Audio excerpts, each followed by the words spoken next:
La cloche de Wall Street a-t-elle perdu le sens des mesures? Depuis plusieurs semaines, le symbole fort de la place financière new-yorkaise ne cesse d'envoyer des signaux d'alarme au reste du monde. Institutions financières, banques, sociétés en déroute, une perturbation aussi profonde que même le plan de sauvetage de 700 milliards de dollars décidé par le gouvernement pour tenter de ramener la confiance est mis en doute. À la bourse de New York, tout est une question de risque. La bourse est tellement marquée par les émotions humaines quand il s'agit de décider s'il faut vendre ou s'il faut acheter. La bourse va toujours vers les extrêmes. Il y a des bulles spéculatives qui peuvent brusquement éclater. En clair, nous sommes au plus bas de cette tendance extrême en ce moment et on ne peut pas légiférer ou dicter les émotions humaines avec autant de questions dans l'air. Pas toutes positives, avec tellement d'inconnus. C'est le pire de tout pour la bourse, parce qu'il y a une chose que la bourse ne peut pas gérer, c'est l'incertitude. L'une des plus grandes incertitudes maintenant aux États-Unis, c'est de savoir si ce plan de sauvetage sans équivalent dans l'histoire de l'Amérique va remettre l'économie sur ses pieds. Autre interrogation, qui sera le prochain président? L'aide débloquée grâce aux contribuables a mécontenté beaucoup d'électeurs, pas habitués à voir l'État voler au secours du marché. Jeffrey Feinberg est avocat d'affaires. Toutes les institutions financières pour lesquelles il a travaillé ont, dit-il, mis la clé sous la porte. La plus connue, c'est Lehman Brothers. Lui est contre ce plan de sauvetage. Ce qu'un gouvernement ne peut faire, ce qu'il n'a jamais fait, c'est de créer des jobs, créer des richesses. Ce qu'il a à faire, c'est s'écarter du chemin et laisser agir le marché, laisser une vraie économie capitaliste fonctionner correctement. Et tout cela ne se passe pas sans risque, c'est de ça dont il s'agit. C'est une question de prise de risque. Il y a des gens qui prennent des risques mesurés et d'autres des risques incalculés, et cela, il faut les laisser aller à l'échec. Et quiconque a misé sur des gens qui ont pris ce genre de risque doit en assumer les conséquences. Les retombées de ces prises de risque, on les connaît. Le déficit américain dépasse les 11 000 milliards de dollars, le chômage augmente et la crise des subprimes a largement dépassé les côtes américaines. L'Europe a dû elle aussi voler au secours des banques en déroute sur le vieux continent. New York, en tout cas, pourrait payer le prix fort. Ici, un quart des emplois sont liés à Wall Street. Olivier Goria, lui aussi, a pris des risques. Ce Français est installé à New York depuis 10 ans. Après avoir travaillé pour une entreprise de conseil, il vient de monter sa propre société de publicité. Il reste optimiste. Le risque fait partie du job.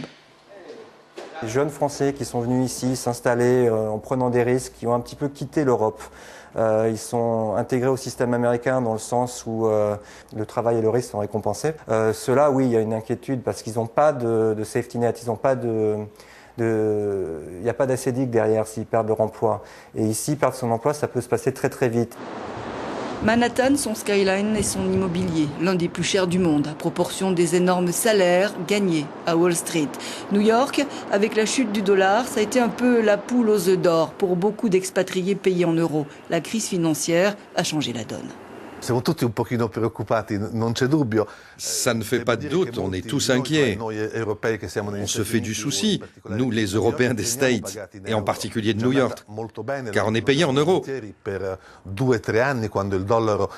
Ces 2-3 dernières années, quand le dollar était à 1,60 €, c'était très bien.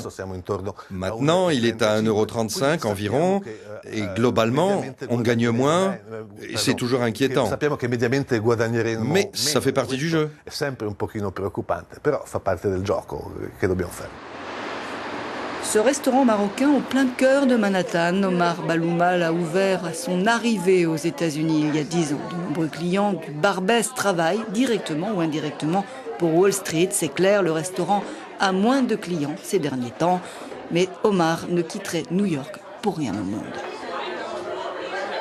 J'ai tout le temps appris que la sécurité, on se la crée.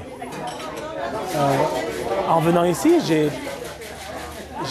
bataillé et j'ai compris qu'aujourd'hui, si on veut la survie, on doit se battre. C'est un système encore une fois, que j'ai adopté, que j'ai adhéré. Je suis conscient, je prends des risques tous les jours. Je prends des risques en ouvrant des restaurants et en fermant des restaurants. Avec un salaire moyen de 280 000 $ à Wall Street, la chute des emplois dans le secteur devrait représenter 50 millions de dollars de pertes cette année pour la grande pomme. Une pilule difficile à avaler pour le contribuable qui doit mettre au pot. Ce banquier est d'origine suédoise. Pour lui aussi, l'intervention de l'État n'est pas la solution. Le modèle suédois est un modèle socialiste. En 92, quand il y a eu la grande crise financière en Suède, le gouvernement a pris le contrôle des banques. Naturellement, dans un pays capitaliste, le propriétaire d'une banque ne peut pas être l'État, c'est de l'ordre individuel. Ça ne marche pas ici. Le contribuable va devoir sortir de l'argent qu'il ne reverra jamais.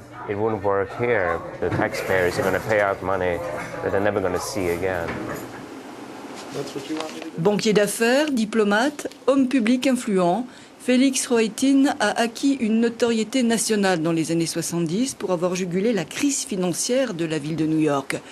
Pour lui, le futur président des États-Unis devra soutenir clairement l'évolution des règles du marché.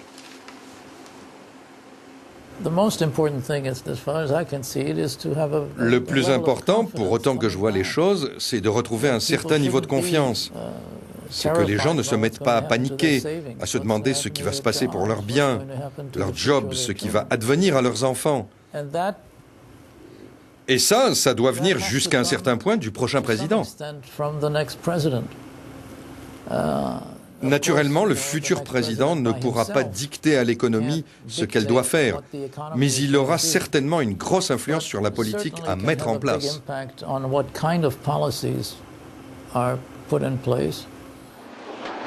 La crise financière est devenue la première préoccupation des Américains. Elle a rebondi sur la campagne présidentielle et placé Barack Obama en tête dans les sondages. Mais la campagne n'est pas finie. Les sondages, comme les marchés, sont parfois volatiles. Bon, il y avait une question politique là-dedans, si c'était Main Street ou Wall Street qui allait devoir payer la note. Le fait est qu'il est dans l'intérêt de chacun, ici et partout dans le monde, que les marchés, où qu'ils se trouvent, soient transparents et qu'ils suscitent la confiance. Et je ne doute pas que ça va arriver, c'est juste une question de temps. Avant l'aube, comme on dit, il fait toujours très sombre. Mais l'aube revient. Quoi qu'il en soit, face à Wall Street, la statue de George Washington, premier président des États-Unis, se dresse pour le rappeler à cet Amérique ancré à la liberté d'entreprendre et au goût du risque et qui vacille aujourd'hui.